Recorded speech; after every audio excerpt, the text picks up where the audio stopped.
Sinadya ko talaga yung mga ibang gamit nito. Tsaka gusto ko rin naman kumustahin ko. Okay ka lang?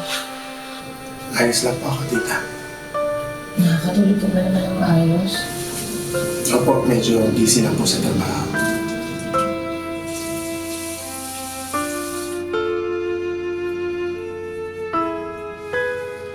Hola! Kumusta, ma'am? Ayos lang. Ay, ang tipid. Ano ba yan? Ba't ganyan ang itsura mo? Andun nga pala ang Meralco bill mo, ha? Ay, anong meron? Tulala lang. Ano yan, ha? Alam mo ba kung sino si Matimtiman Cruz? Ikaw yon. Timing-timi ka today, ha? Dorothy, kumusta ba tong amo mo? Pinapakain ka ba nitong amo mo, ha? What? Oh, I'm sure hindi ka pinapakain. That's right. Oy, ma'am, tingnan mo itong mga pinagkukuha kong mga litrato. Ma'am, tingnan mo, oh, ang dami-dami kong mga kinunang bata. Tingnan mo. Halika, ito, oh, ang government natin, kailan kaya makukuha na hindi naman ganun karami ang pera natin para mag-produce ng ganitong karaming bata. Naku, imagine mo lang kung magkano ang kinikita ng isang buong pamilya sa isang buong araw para pag-cashing sa kanilang existence. Hay, oh naku, tingnan mo to. Tingnan mo to, itong lalaki at babae, ito nagliligawan. Utuin lang naman ng lalaki ang babae, tapos mauuwi sa sex. At syempre, mabubuntis ang babae. Eh dahil pogi lang naman yung lalaki, wala naman siyang trabaho. Maiiwan sa babae ang paghahanap buhay para sa pamilya. Mag-aaway silang dalawa. Ganyan sila. Ay, nako. Naalala mo ba noon, men, ha? Noong mga bata pa tayo, nung mga pinapangarap lang nating maging sikat. Nung wala pa tayong naalala mga deadlines, wala pa tayong naalala mga bills, wala pa tayong naalala mga love life, you know, like that. Simple lang ang buhay. Punyeta, ang hirap-hirap natin nun, pero kinaya natin. Namiss mo ba yon, ha? Miss. Miss na miss. Anyways, ano ba ang plano mo today? May work ka ba ngayon o lalabas tayo? Hindi. Dito lang tayo.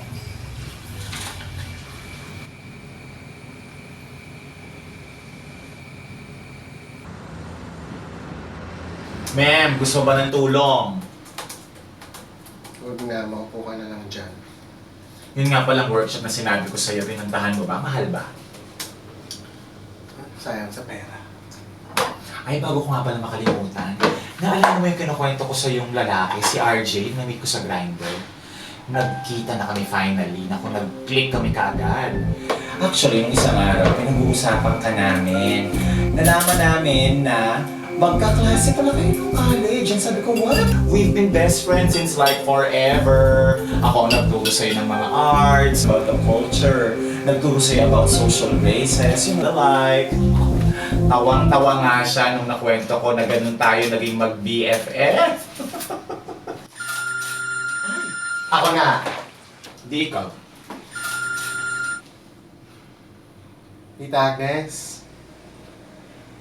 Opo, tita.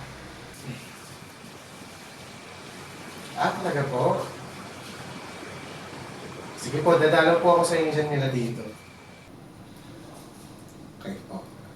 Bye. Sa susunod, wag ka nangingilam na may telepono. Sinabi ko na yung side noon eh. Eh di wag! Ang OA ng reaction, ganun agad ang level.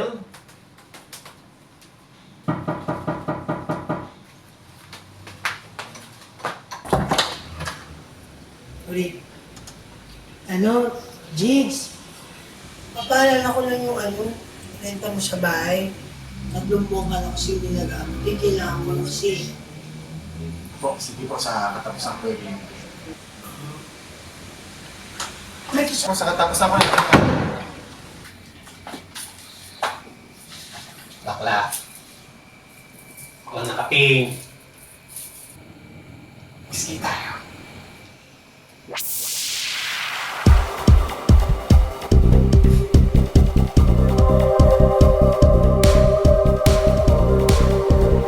Ladies and gentlemen, candidate number one.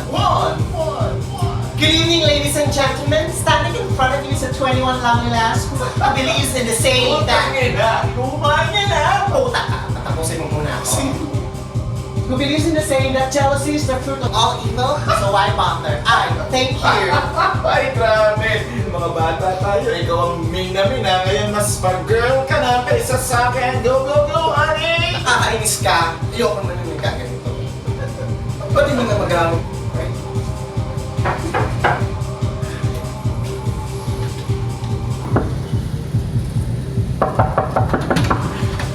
Sir, napadaan po kayo.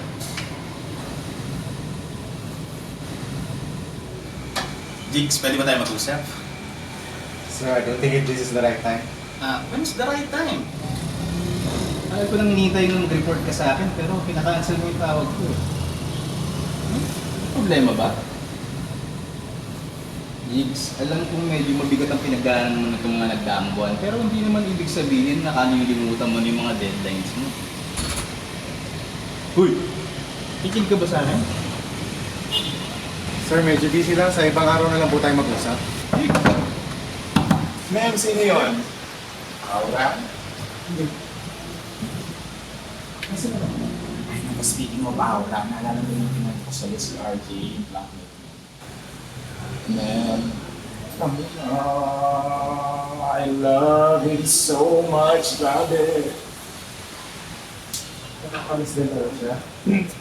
Alam mo, sabi ko nga sa kanya, dapat tawagan ka niya para nagkaroon ng small reunion. Ano nga?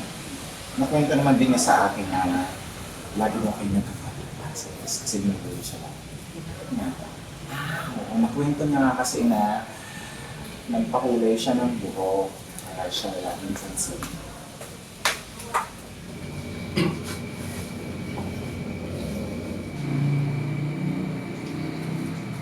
Oh shit! Ma'am, si RJ ba yung sinasabi mong naging love mo noon?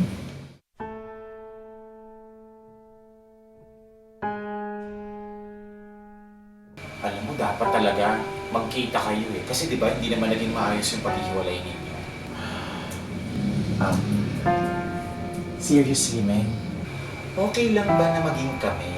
I mean, na maging boyfriend ko siya? Ay, work mode.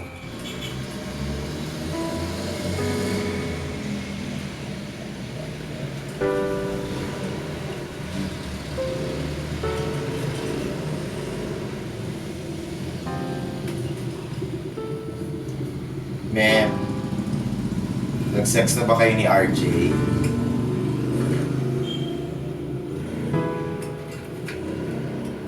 Alam ko namang malaki ang kasalanan ko sa'yo eh. Kaya lang, di ba matagal naman na kayo hindi nag-uusap ni RJ? Saka, di ba motive mo? Hindi naman kayo naging, di ba? Look, all I'm saying is, wala namang magagawa kung nagkagusto siya sa akin, di ba? He's single, I'm single, we're all single. Of all people, ikaw pa. Eh wala ka namang kasing ginawa. Mahal mo, wala ka namang ginawa. Ano kaya yun? Hoy!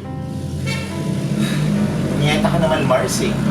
Yan ang hirap sa'yo. Akala ka ba okay na tayo pero hindi kita makausap? Yung ba lang ba na-appreciate na lagi kitang pinupuntahan dito, ha? Ano bang akala mo? Lagi akong nandito para ipaalala sa'yo mga bagay-bagay? Natulog na tayo. Men, gusto ko lang ikaw lang attention mo. Kinamento kita ko to kay RJ, hindi kita makausap. Ano kaya yun?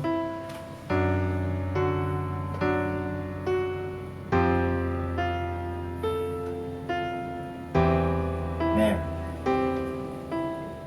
matapos doktor ng isang araw,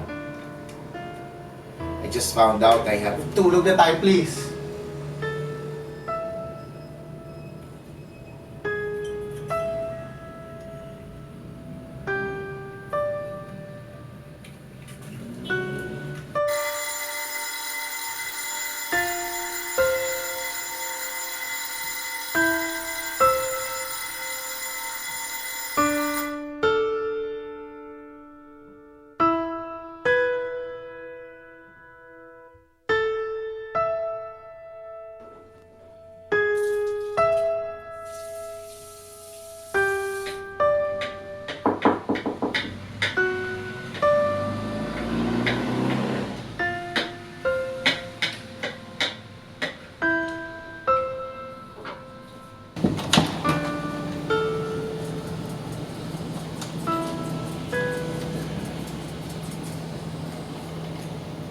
Pasok po.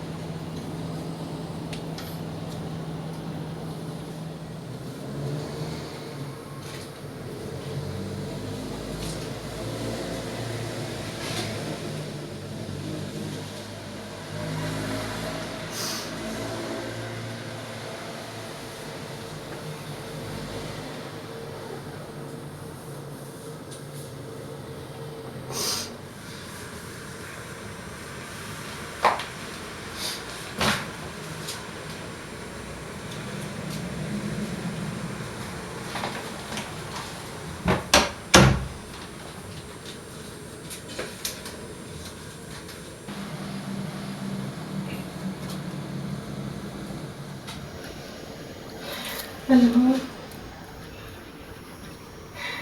mga bata pa lang kayo, ikaw na talagang isabihin niya ng sikreto eh. Pero yung lagi niya sinusumbungan, lalo na yung mga panahon na mahina siya. Pero ako yung ginawa, wala naman akong nagawa para iligtas siya.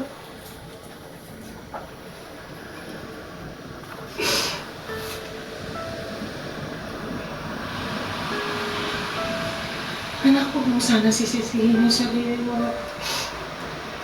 May kasalanan ka sa nangyari kay Ping. Wala lang talaga tayo kung nangyari yun sa kanya at naisip niya yun. Kaya huwag mo sisisihin yung sarili. Ha? Patawarin mo sarili mo sa pag-isip ng gano'n. Hindi naman natin ginusto yung nangyari.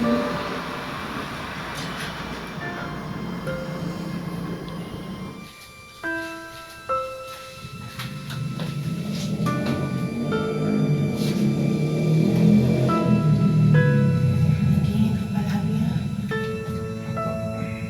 Tsaka kung kakalimutan mo yung dasal.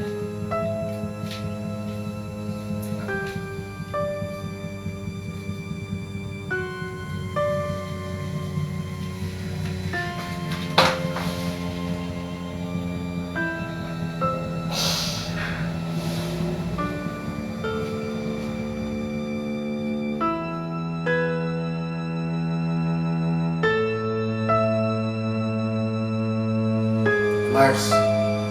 Lan, kamusta ka na? Okay lang. Ito, medyo busy lang kasi sa trabaho.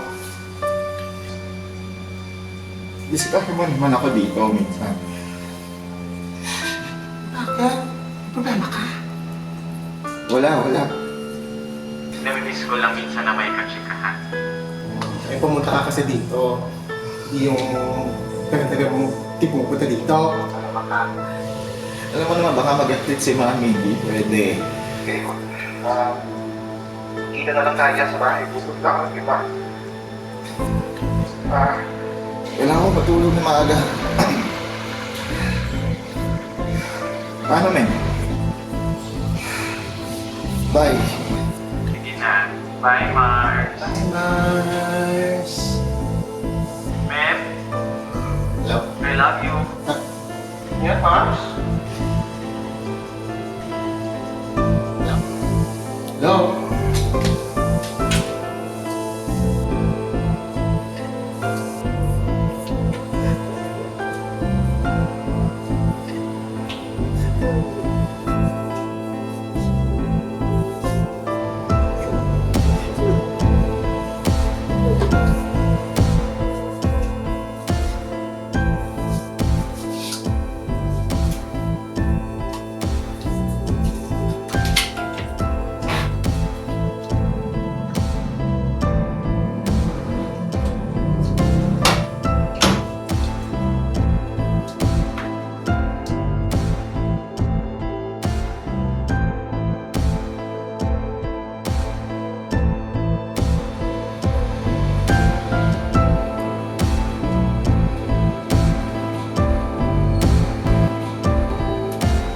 Good evening, ladies and gentlemen. Standing in front of you is a 21 lovely lass who hails from Sabang Bato, who believes in the saying that jealousy is the fruit of all evil, so why bother? I thank you.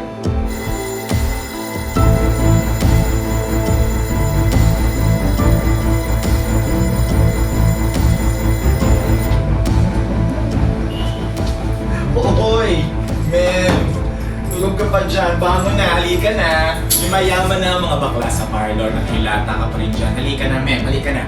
Oy, ang traffic sa EDSA ha?